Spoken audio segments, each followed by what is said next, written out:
ിരിക്കുന്ന കൗതുകകരമായ ചില വിഷയങ്ങളുണ്ടല്ലോ. സർക്കാർ സ്പോൺസേഡ് ആയിരിക്കുന്ന കൊള്ളയായിരുന്നു ഈ സ്വർണ്ണക്കടത്തെന്നാണ് അമിത്ഷാ പറയുന്നത്.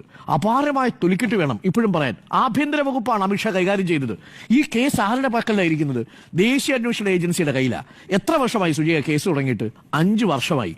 അതിലെ പ്രതിയായിരുന്നയാളെ ഈ സംഘപരിവാറിന്റെ കുടുംബത്തിൽപ്പെട്ട ഒരു സംഘടന സ്റ്റാഫായിട്ട് നിയമിച്ചു, സ്വപ്ന സുരേഷിനെ.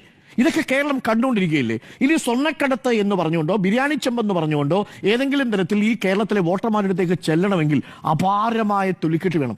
ഇതൊന്നും അറിയാതെ അമിത്ഷായെ കൊണ്ട് ഈ സ്ക്രിപ്റ്റ് എഴുതി കൊടുത്തത് ആരാണ്? ആ നല്ല മനസ്സിന് നമസ്കാരം എന്ന് എനിക്ക് പറയേണ്ടു. അതാണ് ഒന്ന്. രണ്ടാമത്തത് എക്സാലോജിക്ക്. ഇപ്പൊ CMRL പേര് പറയാൻ പറ്റൂല, അതുകൊണ്ടാണ് എക്സാലോജിക്ക് നിർത്തിയത്. കാരണം എന്താ? CMRL പേര് പറഞ്ഞാൽ സുജയ വീണ്ടും കോടതി പോയി കിടക്കേണ്ടി വരും, ജയിലിൽ പോയി കിടക്കേണ്ടി വരും. കാരണം ഇപ്പോൾ ഏറ്റവും ഒടുവിൽ വന്നിരിക്കുന്ന ഹൈക്കോടതി വിധി അനുസരിച്ച് CMRL അപകീർത്തിപ്പെടുത്തുന്ന ഒന്നും നിങ്ങൾക്ക് സമൂഹ മാധ്യമങ്ങളിലൂടെ പോലും പങ്കുവയ്ക്കാൻ കഴിയുന്ന ഷോൺ ജോർജിന് നോട്ടീസ് കൊടുത്തിട്ടുണ്ട്. അപ്പോൾ എക്സാലോജിക്കെന്ന് മാത്രം പറഞ്ഞുപോയി. ആ കേസ് ഇപ്പോൾ അന്വേഷിക്കുന്നത് ആരാ? അതും കേന്ദ്ര അന്വേഷണ ഏജൻസിയാ. എവിടം വരെ എത്തിയ അന്വേഷണം? എന്തെങ്കിലും തെളിവിന്റെ ഏതെങ്കിലും ഒരു തുമ്പ് കണ്ടെത്തിയോ? അതും കണ്ടെത്തിയില്ല. പിന്നെ വന്നത് കെ-ഫോണാ. പ്രതിപക്ഷം ആരോപണം ഉന്നയിച്ച് വാലും ചുരുട്ടി ഓടി. കെ-ഫോണിന്റെ ഒരാരോപണവും നിലനിൽക്കുന്നതല്ല എന്ന് പറഞ്ഞത് മാത്രമല്ല, ഇത് പബ്ലിക് ഇൻട്രസ്റ്റ് ലിറ്റിഗേഷൻ അല്ല, പബ്ലിസിറ്റി ഇൻട്രസ്റ്റ് ലിറ്റിഗേഷൻ ആണെന്ന് ഹൈക്കോടതിയുടെ ഭാഗത്തു നിന്നുള്ള മുഖമടച്ചുള്ള പ്രതികരണം കൂടെ കിട്ടി. അപ്പൊ കെ-ഫോണും നിൽക്കില്ല.